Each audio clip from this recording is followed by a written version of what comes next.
Now this particular VT value, it is actually defined by the transistor formation. So it is defined by the dopant concentration here. So the p-type dopant concentration, of course, and then the the n plus dopant concentration here.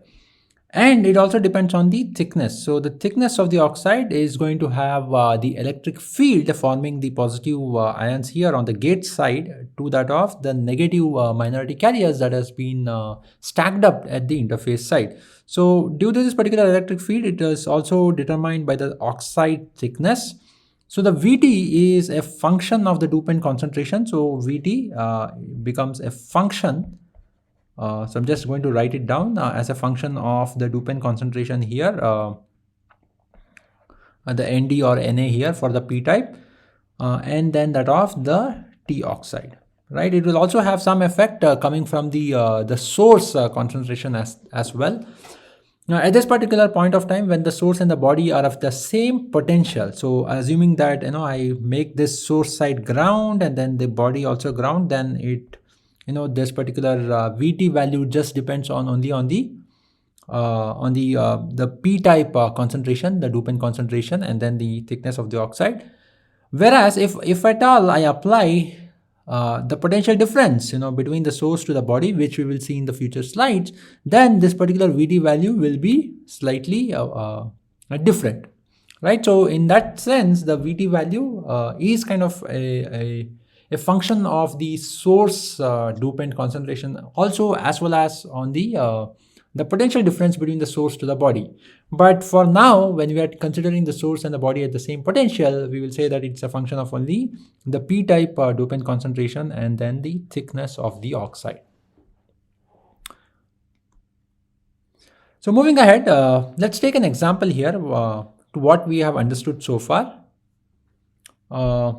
So we know that when the VGS value is greater than Vt, so let's say that our Vt value is 0.3. So we have designed our transistor in such a way that the Vt value is 0.3 volts. We have made use of the T oxide and the dopant concentration such that we will get 0.3 volts as the threshold voltage.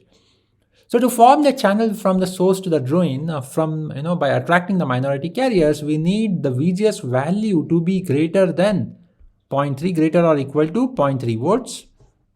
Then only that particular channel is formed. Right? Let's say that once a channel is formed, as I increase the VDS value, this particular drain to source value, the potential difference from the drain to the source value, the current is likely to increase. Right? So the current is likely to increase as the VDS increases, as the VDS varies. I think VGS of 1 volts and VT of 0.3 volts.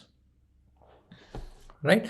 So let's take a look at this particular cases, case 1 and case 2. So when VDS is greater than 0, that means it is positive. The IDS, the current which is coming from the taken or probed from the drain to the source side, the current because of the majority carriers that will be flowing from the source to the drain, I'll get a current due to this the motion of the majority carriers, that is the electrons. So this particular current, IDS current, we say that it is going to increase with an increase in the VDS and with an increase in the IGS.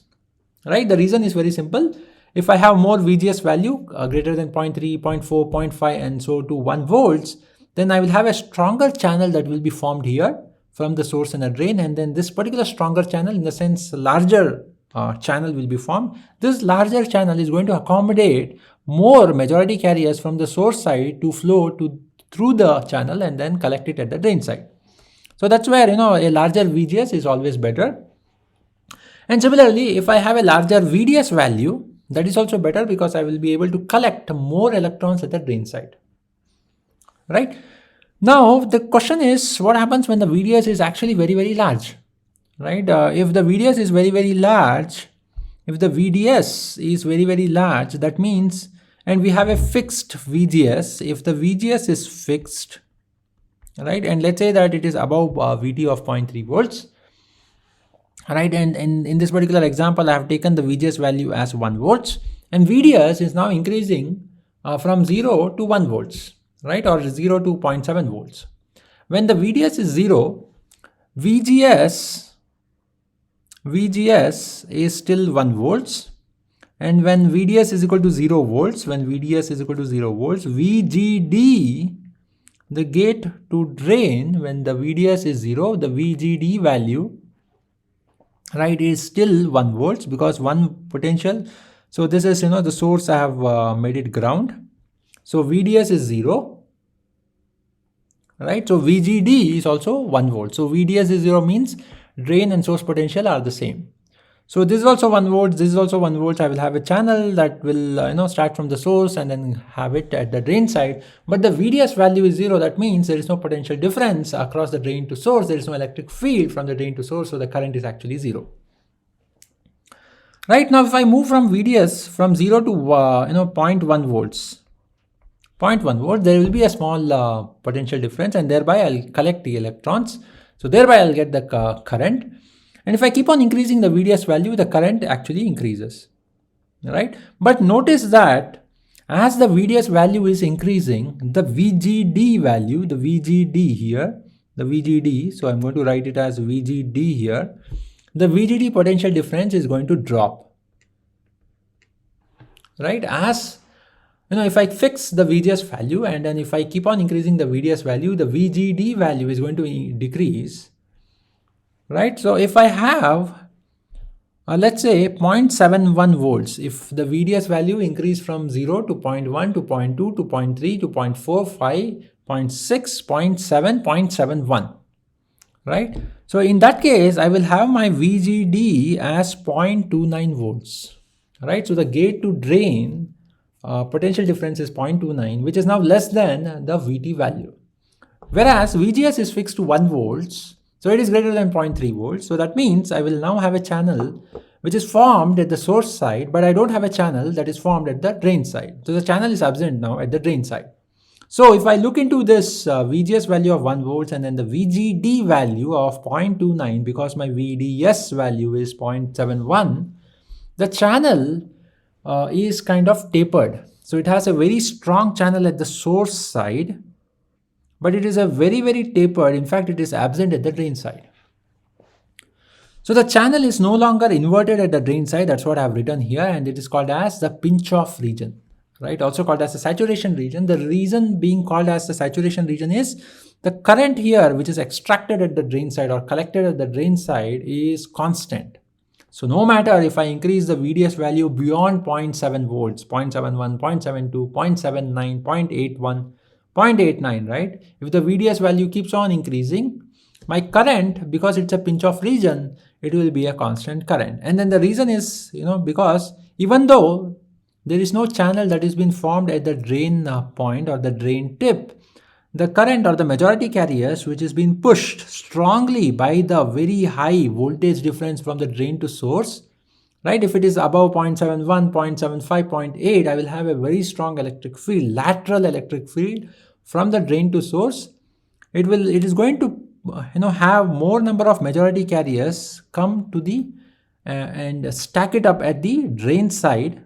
But because there is no channel, it cannot easily flow to the drain side, right? So this electric field is going to attract those stacked up electrons at the same rate, right? So this stacked up electrons is going to flow to the drain side, not because of the channel being present, but because of the drift of the electrons which are caused by this lateral electric field.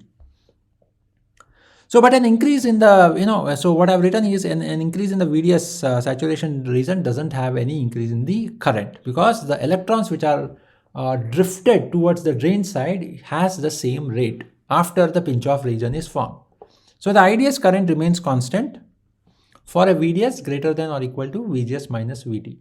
Right? So what happens is, if the VDS is greater than VGS minus VT, this particular channel, the VGD value tends to be less than the VT value, and thereby the pinch-off region happens, and thereby the IDS current extracted from the drain to source becomes less. So moving ahead, so this particular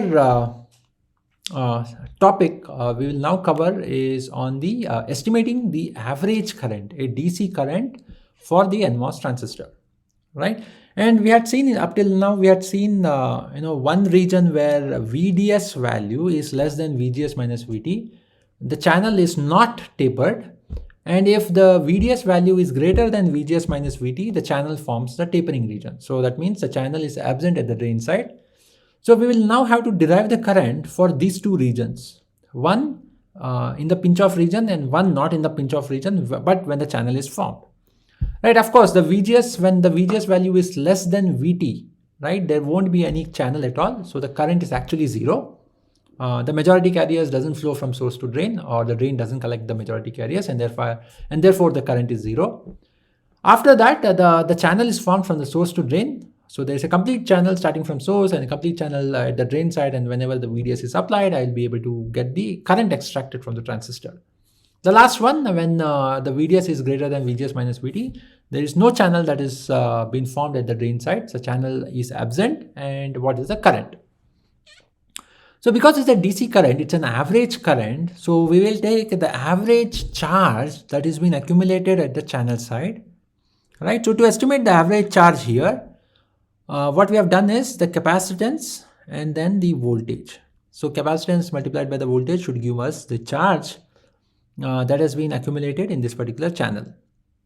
So the charge accumulated at the channel, so the equation is nothing but, it is expressed as nothing but the gate capacitance, which is nothing but starting from the gate and then whatever is the capacitance due to the dielectric, and then forms it across the channel, multiplied by the voltage, whatever is the voltage that has been applied.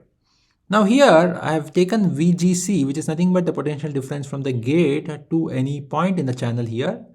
Or rather, in fact, talking about any point, it is nothing but the midpoint in the channel. So VGC I have taken. So this particular C point is actually the midpoint of the channel from the source to the drain. Right. So VGC, so gate point, and then the midpoint of the channel C.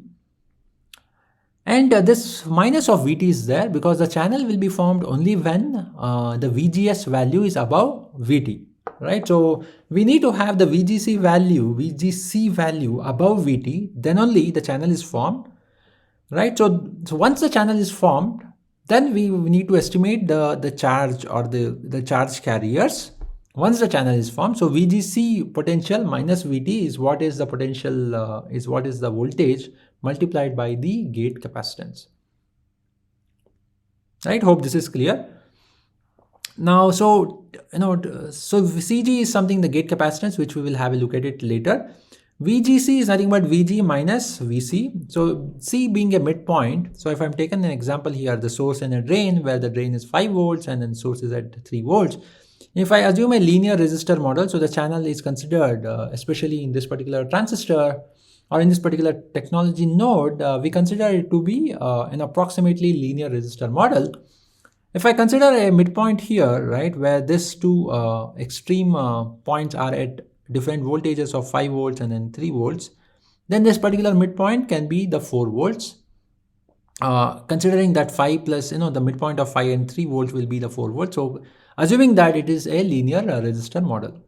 So considering those particular model as, the linear resistor model in the channel that is being formed by the minority carriers of the p-type body, this VC value is because it is a midpoint. So we will say that it is nothing but Vs plus drain source potential plus the drain potential divided by 2, and that is what is written here. So this particular C point is what is written here. So Vg minus of Vs plus Vd divided by 2 minus of Vt. So moving ahead. So if I actually simplify further, so if I do plus minus, let me go back to the slide where we have Vs plus Vd by 2. So if I do in this particular bracket, if I do Vs by 2, addition of Vs by 2 and minus of Vs by 2, right? So I will have this Vd by 2 and then this Vs by 2 as Vds by 2. And then this Vs by 2 plus Vs by 2 will give me Vs outside. So I will have VGS here, and then inside this bracket I will have VDS by 2 minus of Vt outside. So that's what I'm getting here. VGS minus VDS by 2 minus of Vt multiplied by the gate capacitance. Now looking at the gate capacitance, we know that the gate capacitance is nothing but the epsilon naught, the dielectric multiplied by the dielectric constant of the oxide here, multiplied by the area divided by the distance between the plates. Now, what are the plates here? The plates are nothing but one side it's the gate, the other side is the channel, right? So it becomes the thickness of the oxide, or whatever is the thickness of the oxide is considered as the distance between the two parallel plates. And again, assuming that the CG, the gate capacitance, is formed or is modeled as a parallel plate capacitances. On one side, the plate is the gate. So I'm just drawing it here just for the convenience. So the gate, and on the other side, we have the, this is the N plus, and then this is the N plus. So on the other side, we have this channel that has been formed of the p-type body. So this is how the electric field is formed, right? So this particular distance is our oxide thickness, right? And then the W and the L, so these are the dimensions of, you can always consider it to be the dimensions of the transistors. So the W and the L, where L is nothing but the channel length, right? And W is the another dimensions W. Anyway, so those W value we will come to it later, but let's consider this as W and then L as the channel length forming an area. So I will have this CG as nothing but epsilon naught oxide, where epsilon naught and the K oxide, which is 3.9 for the silicon dioxide, is considered as epsilon naught oxide, and it can also be rewritten as C oxide WL, where C oxide is nothing but epsilon naught oxide divided by T oxide. So we have written the CG in the form of C oxide multiplied by the area. Now the current, the average current, so the average current or the DC current is nothing but the overall charge accumulated divided by the time. Time is what is nothing but time taken for the majority carriers to reach majority carriers to start from the source side and then reach to the drain side. So it is nothing but dependent on the length, the channel length divided by the velocity of the majority carriers. Now the velocity can always be rewritten as the mobility, considered as a constant here in this particular model. Mobility multiplied by the electric field. Now again, this is considered to be the majority carriers starting from the source to the drain side. So this is the lateral electric field, which is nothing but generated after applying the voltage at the drain to the source side. Right. So this particular EDS, which is the electric field, which is nothing but VDS divided by L. Right. So finally, I will get the L by V is nothing but L by mobility into electric field, which is nothing but L square by mu, which is the mobility, and in the denominator we will get mobility into the VDS value. Putting all of them together into this current, we should get Q by time as nothing but so C oxide WL is my gate capacitance multiplied by the voltage expression should give us the Q, divided by time is nothing but L square by mobility into VDS. So this VDS will go to the numerator side. This L and then this L square, one of this L will get cancelled. This L VDS will go to the numerator side, and then this mu will also go to the numerator side. So finally, we will have this particular current equation. Right. Now this current equation is good for the region not in the pinch-off region, right, or in the saturation region. In the saturation region, we know that the current will be constant, right? So during the saturation, if and after above VDS greater than or equal to VGS minus VT, we know that the current will be same. So this particular equation holds true even when during the saturation point, right? So at the saturation point, when VDS is equal to VGS minus VT, that is when it is going to reach the, it is going to do the transition from the linear region to the saturation region, right? So this equation is good for one region, right? And then when it is doing the transition into the pinch-off region or to the saturation region, we are going to put this VDS is equal to VGS minus VT into this particular equation, all right?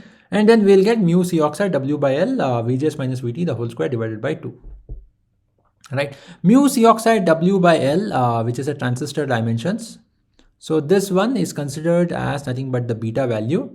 So that's why we'll get beta into VGS minus VT minus VDS by 2 into VDS for one region, and for the saturation region we'll get beta by 2 VGS minus VT the whole square.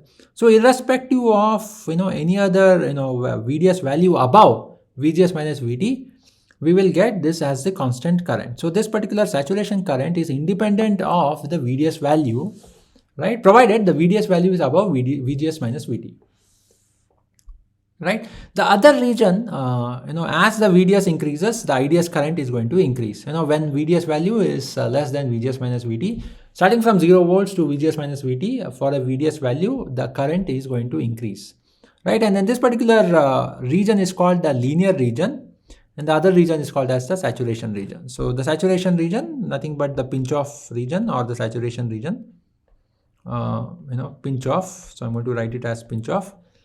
And the other one, before reaching the pinch off, it is called as a linear region, because as the VDS as the VDS increases, right, the IDS current is going to increase, and as the VGS also increases, this is going to increase, right? The saturation region, as the VDS increases, the saturation current is independent of the VDS value. It will increase only if the VGS increases, the IDS current is going to increase. Right, so we have two equations now derived for the NMOS transistor. And then let's say an example, where we have W by L, because remember that beta is nothing but mu C oxide W by L. So in fact, we don't require the W by L, and if I have a ratio of W by L as 4 by 2 and T oxide as 1.059 nanometers, so this is basically for a so let me rewrite this. Basically this is given for a 65 nanometer technology node. So these parameters of W by L as 4 by 2 and T oxide as 1.05 nanometers, VT of 0.3 volts. So that is being defined, and mobility we have taken it as 80 centimeters square per volt second. What is the beta value and what is the current? So the beta value turns out to be 5.26 into 10 raised to minus 4. So if I put the values of mu of 80, C oxide is nothing but 3.9, the dielectric constant of silicon dioxide, multiplied by the epsilon naught, which is 8.854 into 10 raised to minus 14, divided by the T oxide of 1.05 into 10 raised to minus 7, multiplied by 4 by 2. So I don't require the dimensions of W and L, but rather a ratio of W by L is enough to find out the beta value and enough to find out the current value. So the saturation current here is given by a beta by 2 into VGS minus VT the whole square. And we have considered the VGS value to be 1 volts, right? That is the standard for the 65 nanometer technology node, especially for the digital circuits, right? So the digital circuits are either 0 volts applied, the VGS value is to be 0 or 1 volts. So if I consider the 1 volts, the maximum saturation current will be 128.9 microampere, which is can be rewritten as 0.128 milliamperes. So I'm extracting 0.128 milliamperes from this very small dimensions, where the thickness is 1.05 nanometers. And if I consider W as a dimension, so this could be of around 100 nanometers. And the channel length for a 65 nanometer technology, the effective channel length is 50 nanometers. So with this particular very small dimensions, we are extracting 1/10 of the milliamperes. So if I make the W, to grow to 10 times more, so I'm going to get my current to be 10 times more, right? Because of the, the current is, or the beta is directly proportional to the W, and thereby the current will be directly proportional to W, and thereby we will get more current. So a 1 micron width of the transistor is going to give me 1.28 milliamperes. So which is actually very great, coming from the doped silicon material, and then constructed a transistor from that particular doped silicon material.